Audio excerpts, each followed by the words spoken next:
皆さんこんにちは、武井ファームの武井です。このシリーズでは、武井ファームのですね、農作業の裏技、こちらを披露していきたいと思います。で、僕が今まで、いろんなやり方をしてきて、これいいなっていうのがですね結構ありますので、これをぜひ披露していきます。で、皆さんこれいいなとかこれ使えんなとかっていうのがありましたら、ぜひですねこのやり方を、使っていただいて普段の農作業に生かしてください。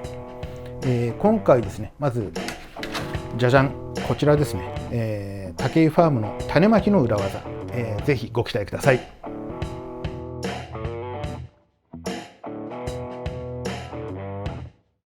はい、こちらはですねセルトレイですね。皆さん、よくお使いになると思います。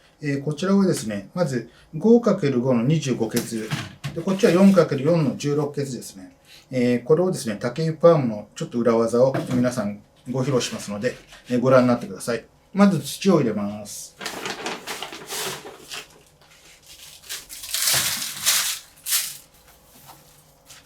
ざーっとざっくりですね土をバーっと入れます。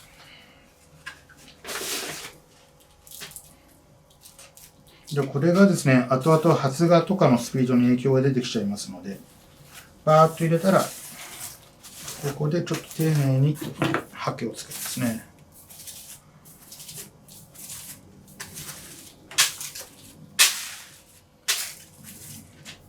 はい、ここでですね、こう埋まりましたらですね、武井ファームの裏技が、マル秘器具がこちらです。じゃじゃん。ソースのですね、小さな、空き瓶、これどうやって使うかと言いますと、まずこの、底の方をこう押すとですね、簡単に、土をこう圧縮して、種まきがしやすくなります。で、こっちの、25ケツの方はこの蓋を使います。蓋が今度はですね、うまい具合にこれぴったりサイズなんですね。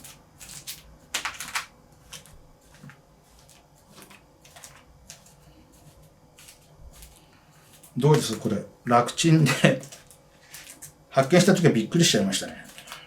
はい、こんな感じでですね、このソース、これを皆さんスーパーで売ってますので、ソースを一回使い切ったら洗って、ぜひこの、種まきに使ってみてください。便利ですよ。